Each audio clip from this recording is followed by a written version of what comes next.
This presentation is about the principle of conservation of momentum. Lesson objectives: to be able to calculate momentum and impulse. To be able to use the principle of conservation of momentum to find unknowns. Momentum is equal to mass times velocity. Impulse is equal to force times distance or change in momentum. Both are measured in Newton seconds.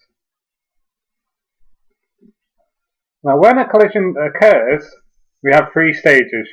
We have before the collision, where the two particles are moving at the relative speeds, and during the collision, in which an impulse is felt in opposite directions, and then after the collision, where the two particles are again moving at different speeds, though they could be the same. Now, the momentum of A before is m1u1. Momentum of B before is m2 times u2. Momentum of A after the collision is m1v1. The momentum of B after the collision is m2v2. Now for A,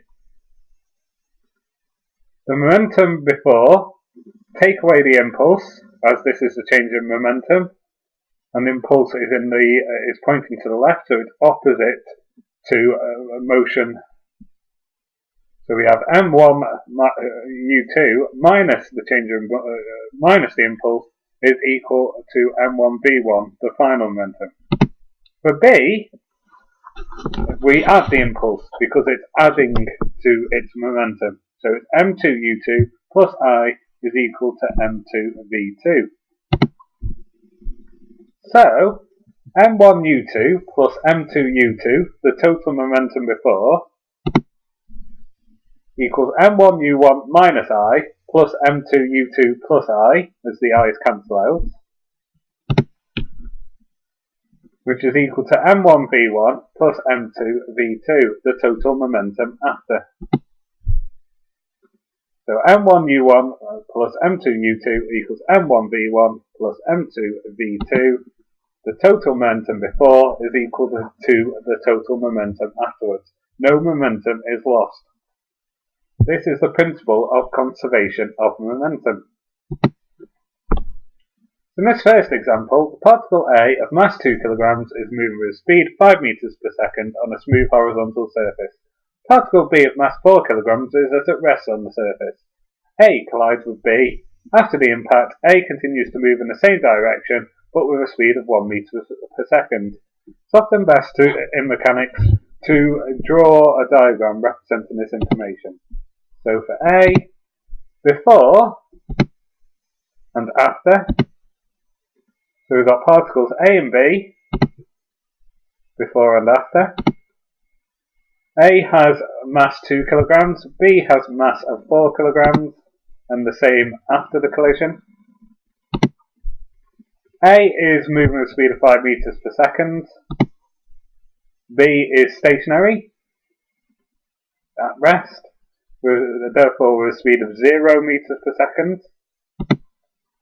A continues to move in the same direction, but with a speed of 1 meters per second after the collision, and the speed of B is what we're trying to find, so we will call it B for now, so B meters per second. Now we have that the total momentum before equals the total momentum after, so m1 u1 plus m2 u2 equals m1 v1 plus m2 v2.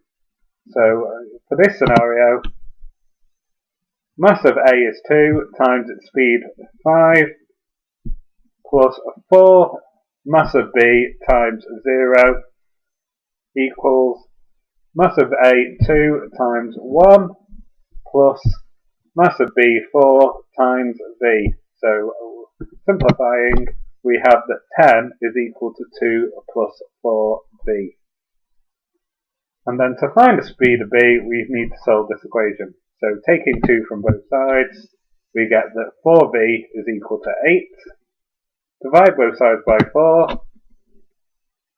we get that v is equal to 2 meters per second. And this answers part A.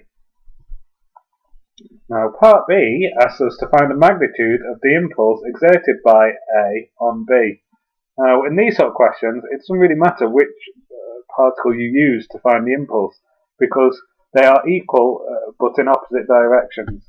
So we will do it for both just to show that. So for B, impulse is equal to change in momentum. So mv minus mu. So if we're looking at particle B, we've got 4 times 2, because 2 is its final velocity as we found in A, minus 4 times 0, because 0 was its initial velocity. So we end up with 8 Newton seconds. If, however, we'd used A, or, we would do 2 times 1, because 1's its final velocity, minus 2 times 5, because 5 is its initial velocity. So we end up with 2, take away 10, which is minus 8 Newton seconds. Now the question specifically asks for the magnitude of this impulse, so we ignore the minus sign, and the magnitude is equal to 8 Newton seconds. So either particle can be used to find the answer. Example 2. Particles P and Q with masses 5 kg and 8 kg respectively are moving towards each other along the same straight line with speeds 3 meters per second and 2 meters per second respectively. After the impact, the direction of motion of P is reversed and its speed is 1 meters per second. And for part A, we're to find the speed of Q. So again, a diagram will be useful. So before and after. So before, we've got particles P and Q. Suddenly afterwards, particle P has mass 5 kg, particle Q 8 kg.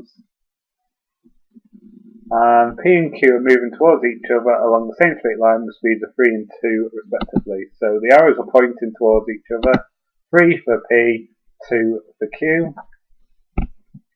After the impact, the direction of motion of P is reversed, so it will be pointing to the left, and its speed is 1 meters per second. And to find the speed of Q, which we will call v for now, so v meters per second.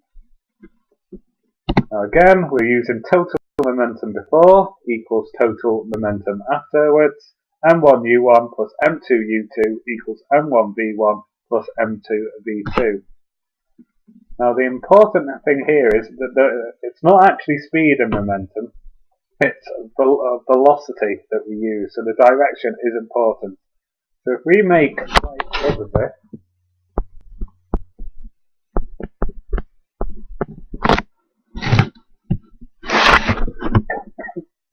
then sticking our values in, we've got 5, P has a mass of 5, so 5 times 3, its speed, plus 8 is the mass of Q times minus 2, minus because it's pointing to the left and we've made right positive, equals 5 mass of P times minus 1, minus again because it's pointing to the left and we've made right positive, plus 8 times V. Now it may be that V is actually, we put our arrow in the incorrect direction. If this is the case, we would get a negative answer for V, and therefore we would just ignore the minus sign for the actual speed and just realise that the speed that was really pointing to the left. Simplifying, 15 minus 16 equals minus 5 plus 8v, so minus 1 equals minus 5 plus 8v.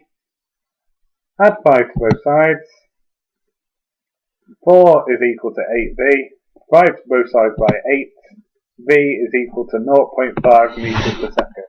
And as we have got a positive answer, we do have it pointing in the correct direction.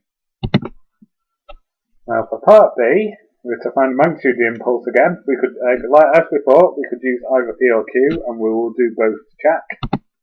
The impulse is a change of momentum. So mv minus mu. So if we do it for Q first of all, it's 8 times 0.5, take away 8 times minus 2. Again, we're using minus for For the 2, because the velocity is pointing to left, and it is velocity for momentum, not speed. So calculating that, we get 4 plus 16 equals 20 Newton seconds. Checking it works for particle P. 5 times minus 1, minus because it's pointing to the left. Take away 5 times 3. Gives us minus 5, take away 15, gives us minus 20 Newton seconds. Again, we want the magnitude, so we ignore the minus sign. The magnitude is 20 Newton seconds. So either particle can be used to find the impulse. And this concludes this presentation.